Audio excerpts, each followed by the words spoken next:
بسم الله الرحمن الرحيم. السلام عليكم ورحمة الله وبركاته. وعرى مانتنا وحير كيراهدو Soomaalida iyo afaaraheeda iyo dhibkan jira marka assalaamu calaykum waraxmatullaahi wabarakaatuhu. magacaygu waa Dr. Bishaara Sheekh Cali. waxaan rabaa inaan maanta wax ka iraado arrimaha Soomaaliya. saacadan waa oo la dhaho kala guur. saacada la yiraahdo kala guur bay dhahaan. waxa magac kalena waa u bixiyeen isku guur miyaa la dhahaa mise kala guur isku guur magacyo badan bay u bixiyeen. waxaan rabaa inaan wax ka iraado waxaan kaloo arkay dad badan oo is sharaxaya oo is soo sharaxaya oo madaxtinimada u dagaalamaya, madaxtinimada u ordahaya, madaxtinimada maaragtay haddii Ilaahay ku reeyahay ma sha Allah. marka horta in wadanka madax laga noqdo oo laamihiisa la buuxiyo waa wax jira oo lagu qasban yahay in wadanka laamihiisa kala duwan la buuxiyo. waa wax lagu qasban yahay insha Allah. laakiin sidee looga bixi karaa? dhib badan baa ag yaala.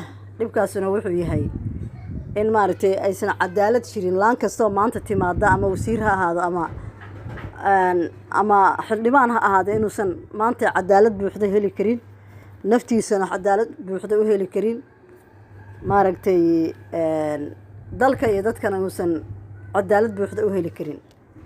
taasoo ay kaliftay maaragtay dagaalada iyo burburka iyo dhibaatada jirta marka ama kursi qodxa leh. marka si kastaba ha ahaadee waxaan marka dhihi lahaa ama kula talin lahaa war kursigu waa kursi dhiig leh oo maantii lagu magacaabaas haddii alkuu reehay balaayo ku daba gashay oo adiga laftigaagu ma fiyoobid, cadaaladna waxba kuma dhaqi kartid. waan dareemi karnaa. waxaaba kasii darsamo wax la yidhaahdo maaragtay 4.5 oo balaaya iyaduna oo asagoo kasii daranba waxyaalaha nolosha qofkaba aan wax u fiicanba aan ahaynba, dalka iyo diintana aan wax u fiicanba aan ahaynba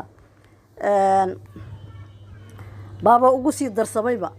marka waxaan dhihi lahaa oo aan u sheegayaa war kursigu waa kursi dhiig leh, dhibaato badan baa ka maraysa. waa kuu ognahay madaxay, waa idii ognahay shacabkii haddaan nahay inuusan kursigu kursi uusan ahayn iska jiifo kursi raaxa inuusan ahayn. laakiin hal kaliya sameeya kursigaas qadaxda leh oo dhiigga leh kursi cadaaladeed ka dhiga. inaa adinka dhibaato idinku soo inaa adinka aakhriya adduunba aadna wax idinku soo gaarin oo xoolihii islaamka iyo maaragtay aadan wax dabamarayn isdabamare aadna kursigaas qodxaala aadna kula fariisan oo aakhira berri laguu soo raacin. intaas isku daya. dhiiggaas dalku waa u baahan yahay in la fariisto kursigaas dhiiggale, kursigaas qodxaha leh. sababta waxaa lagu dhibtay laguma dheefsado. marka ku dhibtooda kuraasta iska fariista.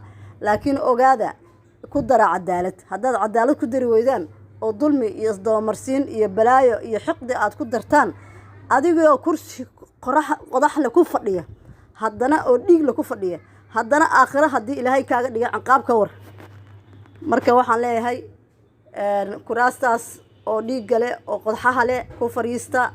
dalku wuu u baahan yahay in laamihiisa kala duwan lagu kala farfariisto. maaragtay wadan oo dhan baa sida ah, dal baa qaran baa u baahan tahay haykalkiisa in sidaas lagu habeeyo. laakiin waxaa ka horeeya inaad adinkuna cadaalad la timaadaan. waxaan u jeednaana kuraasta nooc ay tahayna waan u jeednaa. kursi lagu fariisto dhan noocu yahay waan u jeednaa. laakiin cadaaladda la imaada, Ilaahay cadaaladiisa la imaada, ummadda cadaalad u soo hooya, dalka cadaalad u soo hooya. waxaa lagu jiraa waqtiga doorashooyinka, waxaa lagu jiraa waqtiga tartanka. dalkiina dadkiina shacabkiina insha Allah shacabkiina insha Allah u naxa. odayaasha isku dirinina. markastoo dad la soo dooranaya ama dawladda la dhisayaba waxaa la soo baabi'iyaa goboladii la baabi'iyaa, la isku diraa. kuwa magaalada la isku diraa. dadka tif iyo balaayo la isdhex dhigaa. meeshaas qash iyo balaayo kursiga iyo xoog iyo muruqa lagu soo fuulaa. qodax waana kursi qodax leh oo dhiig leh waxa u soo socotaa oo haddana cadaalad aan ahayn. marka Ilaahay cadaaladda haydin tuso. Ilaahay cadaaladda haydin tuso. kursigaas qodaxda dhiigga leh waxaad uga bixi kartaan adinkoo cadaalad ku shaqeeya. marka la idin soo daaranayana cadaalad ku shaqeeya. markii kursiga aad ku fariisataanna cadaalad ku shaqeeya. aad baan idin salaamahayaa. assalaamu calaykum waraxmatullaahi wabarakaatuhu.